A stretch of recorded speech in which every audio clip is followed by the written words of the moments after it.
accumulators will be split into two. We have the nickel cadmium, but this is a little on the older days and still finds application because it has its own merits and of course demerits. One demerit being that it has a low charge density. Then we have the lithium ion. This is very common now in mobile devices, among which are our smartphone batteries. The removable type, like that. This was from HTC.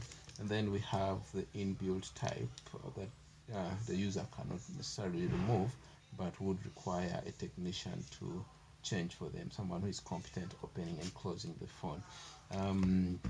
That is a lithium ion battery. This is an accumulator. These are rechargeable, and I know it's very easy to mistake. Lately we have lithium ion batteries that are actually cylindrical, and this form factor is common in laptops, most of the thick type, and these are also lithium ion batteries. They are rechargeable. Never mistake them for these are dry cells, and they are non-rechargeable. Dry and wet cells, primary cells basically.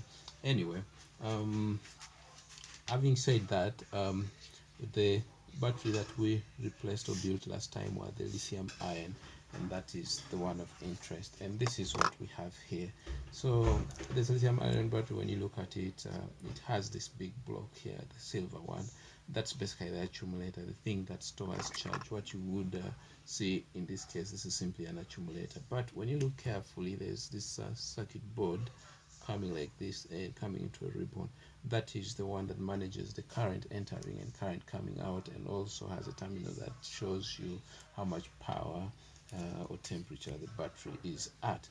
Similarly, something like this is happening here, only that in this time it is concealed and we can only see the terminals of that circuit board.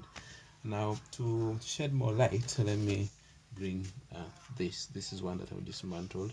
This block here is the accumulator, and this was 6,000 milliampere hour. And this here, if you can look carefully, you can see that there are components on this. So that's what helps the battery deliver charge in a controlled manner and also receive charge in a controlled manner. And that's the lithium ion battery. So that's basically what we did last time. Our accumulator was dead, but the battery control board was okay, and so we just replaced this. That's called, or what we would loosely call, building a battery for the smartphone. Hit the subscribe button and share, because we intend to teach you repairs here, and we hope to begin when we hit 100 subscribers. So hit the subscribe button and please share with a friend, such that we may start the theoretical lessons soon. But every Saturday we shall bring for you real repair examples where we dig into the devices and fix them.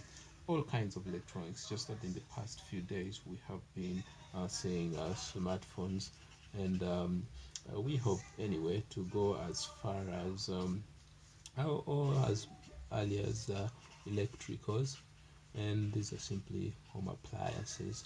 Of course, now that home appliances are becoming smart, we will need to understand electronics, and this will help you to be able to perform a repair from first principles, and that ensures that you cannot fail even under circumstances that any other person would fail. Please just help me and hit the like button and share with a friend and subscribe. So come and check on this channel every Saturday, yes, and every Tuesday. So on Saturday we'll bring real repair scenarios and document it for you. On Tuesday we hope to teach the physics behind the repairs.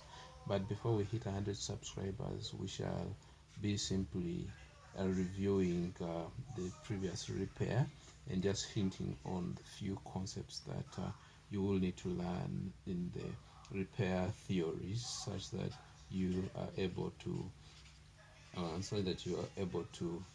uh, understand anything to do with repairs.